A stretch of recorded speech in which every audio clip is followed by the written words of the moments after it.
যুক্ত হওয়াতে যোগ সিদ্ধ হতে পারে, অন্যতম নয়। উপবাস করে যদি কেউ তপস্বী মহাত্মা ও যোগী হয়ে যায়, তো যত গরিব ভিকমাগা, যত অকাল পড়িত কিষান, যত ভুকমাগা ও নাঙ্গা, যত আলসী এবং দরিদ্র আছে, যত দিনহীন এবং দুর্বল আছে, সব যোগী এবং মহাত্মা হয়ে যায়। এই নয়, লোকের অনুভব তো এই আছে যে পেট খালি, ইমান খালি। কিন্তু সংসারের কিছু লোক তাকে মহাত্মা মানে যে নাঙ্গা থাকে এবং উপবাস করার ঢং রসে থাকে। এই নাঙ্গা ঢঙ্গি এবং কপিন তথা লুঙ্গি পরা ব্যক্তিকে লোক দিল খুলে লাখো বা অনেক দিয়ে দেয়। এইসব ঢঙ্গি দেশোপকারের নামে ধর্মশালা, পাঠশালা এবং গোশালার নামে নিজ নিজ ভক্তকে খুব ঠকিয়ে ফিরে, আর মটুয়া বা মোটা কাপড়ের কৌপিন বা ছোট মতো লুঙ্গি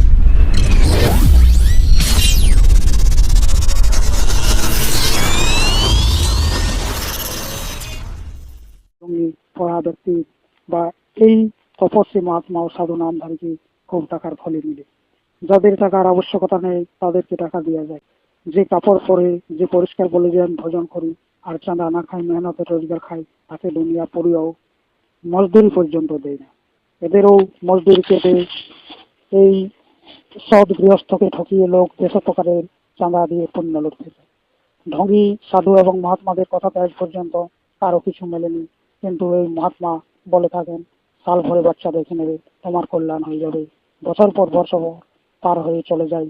কত দান দেওয়া ব্যক্তি বৃদ্ধ হয়ে মরে গেল, কিন্তু এই দেশদ্রোহী মহাত্মাদের সাল আজ পর্যন্ত লেগে আছে। সাল ভরে পুত্র হয়ে যাবে, সাল ভরে তোমার মনোরথ পূর্ণ হয়ে যাবে, সাল ভরে দেশে খোসাল হয়ে যাবে, কিন্তু হয় কিছু নেই। অপর সাল আসে তো পুনরায় ওই বলে। এই সাধু এবং মহাত্মার সাল কখনো সমাপ্ত হয় না। কিন্তু দেখতে এবং জানতে থাকলেও লোক সৎ গৃহস্থ এবং মজদুরি কেটে কেটে ও তাদের ঠকিয়ে ঠকিয়ে এইসব মহাত্মাদের ঘর করে, যাদের টাকার, বস্ত্রের এবং ভোজনের আবশ্যকতাই নেই।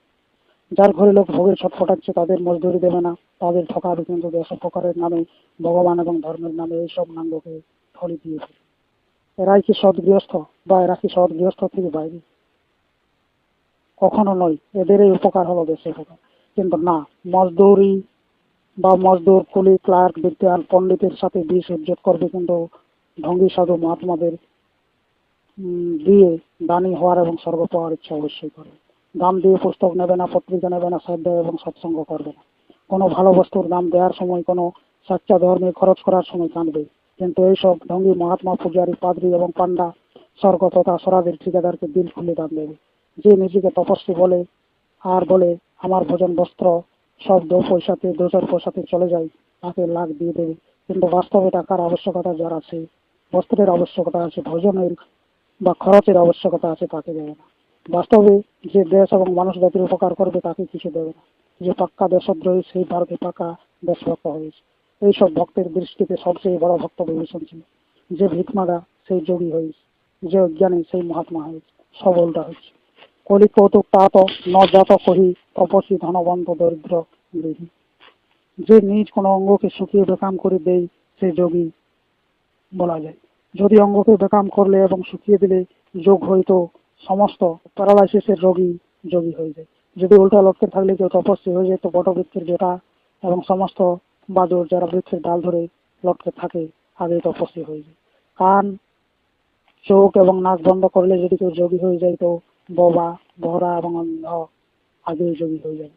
মার খাওয়াতে এবং কেবল ক্ষমাশীল হওয়াতেই যদি আত্মবল বাড়ে, তো সবচেয়ে অধিক জ্ঞানী, যোগী এবং আত্মবল যুক্ত চোর এবং বদমাশই হবে, যারা বরাবর মার খেয়ে আসছে। হাত এবং পাকে ভাঙলে এবং মোচড় দিলে যদি কেউ যোগী হয়ে যায়, তো লুলা এবং লাংড়াই প্রথমেই যোগী হয়ে যায়। মনোব্রত ধারণ করার যদি কেউ যোগী ও মহাত্মা হয়ে যায়, তো বাবা প্রথমে মহাত্মা হয়ে যাবে। যোগ হাত পা তথা শরীরের আরো অপর অঙ্গকে খারাপ করতে, বেকাম করতে তথা শুকানোর জন্য করা যায় না। যোগ তো মানুষের সর্বাঙ্গকে উন্নতি করার জন্য আছে। অতএব তপ, যে তপ যা যোগের এক অঙ্গ, তা মানুষের সর্বাঙ্গ পূর্ণ এবং উন্নত বানানোর জন্য, দুর্বল এবং শক্তিহীন বানানোর জন্য নয়।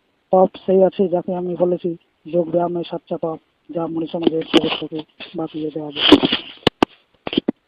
এরপর হচ্ছে কি স্বাধ্যায়ের ব্যাপার। যেমন নিজ শয়ের পাঠ, নিজ আত্মার অধ্যয়ন, নিজ নিজেকে পড়াই হলো স্বাধ্যায়। এই স্বাধ্যায়ের উপরও লোকের বিচার উল্টাই হয়। লোক ওইসব পুস্তকের পাঠকে স্বাধ্যায় বলে, যেগুলি কাল্পনিক, অসত্য ও ভাবমাত্রে যুক্ত, ঈশ্বর দেবতা স্বর্গ অপসর আর মিথ্যা কথাও আখ্যানে ভরে আছে। মজহবী পুস্তকের পাঠ তো সাধ্যায় নয়, ঈশ্বর অধ্যায়। এদের পাঠে মানুষের আত্মবল দিন দিন ক্ষীণ হয়ে যায়। ঈশ্বরকে ধরে থাকার কারণে ভারতবর্ষের এই দুর্দশা। আপনি বলবেন যে ইউরোপ আমেরিকা ও অপর দেশ ভাষীয় তো বাস্তবে সুখী নেই। ঠিক, ইউরোপ আমেরিকা ও অপর দেশ দুঃখী হলো জড়ের উপাসনা থেকে, আর ভারত দুঃখী হলো ঈশ্বরের উপাসনা থেকে। ইউরোপ আমেরিকা রুশ ও জাপান আদি জড় বিজ্ঞানের উন্নতি করে দুঃখী আছে, আর ভারত অনেক প্রকারের ঈশ্বর দেবতা স্বর্গ ও মজহবের আবিষ্কার করে ও তার গোলামি করে দুঃখী আছে। আপনার মোটর খুব পরিষ্কার আছে, খুব চমকাচ্ছে, কিন্তু আপনার হৃদয়, আপনার শরীর, আপনার পেট, আপনার আঁত ও আপনার মস্তিষ্ক পরিষ্কার নেই। আপনার ঘোড়া স্বাস্থ্যবান আছে, কিন্তু আপনি স্বয়ং অসুস্থ আছেন। ইউরোপে লোক উড়োজাহাজের বল ও অপরকে মেরে ফেলার বল তো বাড়াচ্ছে, কিন্তু আত্মবল কমাচ্ছে। উড়োজাহাজ, মোটর, এটম বোম বা বিনাশকারী শস্ত্রের সংখ্যা বাড়ছে, কিন্তু আসল শান্তি সুখের কোথাও সন্ধান নেই। সংসারের সব বল বাড়ছে, কিন্তু আত্মবল কমছে। লোক ইট, পাথর ও ধাতুকে বাড়াচ্ছে, কিন্তু নিজ নিজেকে কমাচ্ছে। এত ধন ও জড় বিজ্ঞানের বৈভব হওয়ার পরেও ইউরোপে কেউ শান্তির সাথে ঘুমায় না। এদিকে ভারতবর্ষ নিজ ঘর নষ্ট করে দিয়েছে, আর পান্ডা পূজারী, মোল্লা, পাদ্রী ও স্বর্গের ঠিকাদারের ঘর ভরে দিয়েছে। স্বয়ং সবভাবে হীন আছে, কিন্তু গাল ফুলিয়ে চশমা লাগিয়ে কোমর ঝুঁকিয়ে দেশকে সংশোধন করতে চলে থাকে। মজহব এবং সায়েন্স হিসাব শাস্ত্রে দুটোই খারাপ। ভারতের মন্দির ও মসজিদের উন্নতি হলো, কিন্তু নিজের অবনতি করে ফেললো। নিজেকে নষ্ট করে দিয়েছে, কিন্তু ঈশ্বর, মন্দির ও মজহবের সংশোধন করেছে। ইউরোপ আত্মার শান্তি গোলযোগে ফেলে জড় বিজ্ঞানের উন্নতি করেছে। ভারতের বিজ্ঞান মজহবী পুস্তককে পড়া সাধ্যায় ভেবে থাকে, আর ইউরোপ ও আমেরিকা আদির লোক জড় বিজ্ঞান এর মনন, পাঠন এবং বিচারকে সাধ্যায় ভেবে থাকে। সারা সংসার ভুলে আছে, সব আসল তত্ত্ব বুঝতে ভুল করছে। সায়েন্স এবং ঈশ্বরীয় জ্ঞান থেকে নিজ উন্নতি হবে না, নিজ উন্নতি তো নিজ থেকে হবে, আত্মজ্ঞান থেকে হবে। সুতারের কাজ শেখাতে ডাক্তার ইউরোপে এসে যাবে। যার বিজ্ঞান শিখবেন তার জ্ঞান হবে।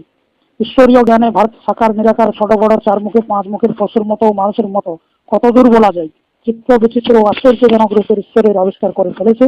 আপনি যেরূপ ঈশ্বর পছন্দ করবেন ভারতবর্ষে পেয়ে যাবেন। মজহব ও ঈশ্বরের আবিষ্কার হলো ভারত। ঠিক এইভাবে ইউরোপ আমেরিকা ইত্যাদি দেশে জড় বিজ্ঞান, ইঞ্জিন ও কলকবজা তথা শস্ত্রের উন্নতি হয়েছে। যে বস্তুর মেশিন দরকার নিয়ে যান, মালা ঘোরানোরও মেশিন বের হয়েছে। সব হয়েছে, কিন্তু আত্মজ্ঞান ও আত্মোন্নতি থেকে সারা সংসার শূন্য আছে। কেবল মনীষমাজ বলছে যে স্বাধ্যায়ের অর্থ হলো আত্মজ্ঞানের পাঠ। মজহবী পুস্তক ও জড় বিজ্ঞানের পঠন ও মনন স্বাধ্যায় নেই।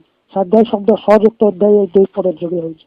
স্বয়ের পঠন, মনন ও অধ্যয়ন, চিন্তন হলো স্বাধ্যায়। স্বয়ের অর্থ নিজ নিজ বা নিজ আত্মা।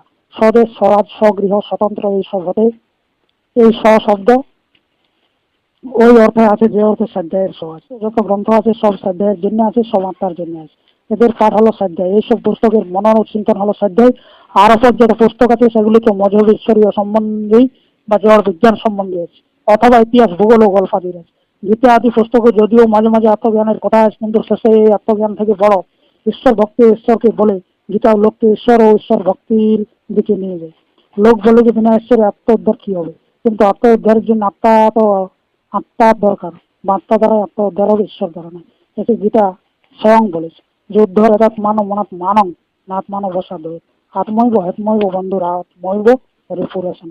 নিজ আত্মা থেকে নিজ আত্মার উদ্ধার করুন, যাতে আত্মার অবনতি হবে না। আত্মাই আত্মার বন্ধু। আর যদি আপনি নিজ থেকে উদ্ধার না করে ঈশ্বর ও জড় বিজ্ঞান তথা মজহবের উন্নতিতে লেগে থাকেন, তো আপনি নিজ শত্রু। এটা গীতার এই শ্লোকের মত। কোন উপরের চেষ্টা থেকে নিজ উদ্ধার হতে পারে না, আর সে ঈশ্বরের হোক না কেন। সব নিজই কর্ম থেকে হবে। বিনা পড়ে রাম রাম করে বিদ্যা আসবে না, বিনা গম বুনে গম আপনার খেতে আসবে না। জব বুনে হাজার হাজার বা হাজার বারো যদি কৃষ্ণের নাম করেন বা কৃষ্ণ কৃষ্ণ করেন, তাতেও গম জমবে না বা গম হবে না। স্বরাজ, স্বতন্ত্রতা, মুক্তি অপর দেয়াতে মেলে না। মানুষ নিজ মন থেকে মদ খাওয়া, সুস্তি বা সর্তি খাওয়া, জুয়া খেলা, রেন্ডিবাজি করার বন্ধনে পড়ে আছে। অতএব যদি এ থেকে মুক্ত হতে হবে বা হতে হয়, তো নিজের চেষ্টা থেকে সমস্ত বন্ধন, সমস্ত মোহ, সমস্ত গোলামির কারণেই নিজ মনে ভরে আছে, সেগুলিকে দূর করে দিতে হবে। অতএব মানুষ যদি মুক্ত হবে, তো নিজের চেষ্টা থেকে হবে। অপরের চেষ্টা থেকে তো এ উল্টো লড়ার জন্য তৈরি হয়ে যাবে। অতএব আপনার খারাপ অভ্যাস আপনার চেষ্টা থেকে কাটবে। গুরুর কাজ এতই আছে যে তিনি আপনাকে এই আসল কথা বলে দেবেন, আর এই রূপে আসল কথাকে বাতানোর কারণে এরূপ সাচ্চা গুরুর নাম হলো সদ্গুরু। এরপর হচ্ছে যদি বলা যায় ঈশ্বর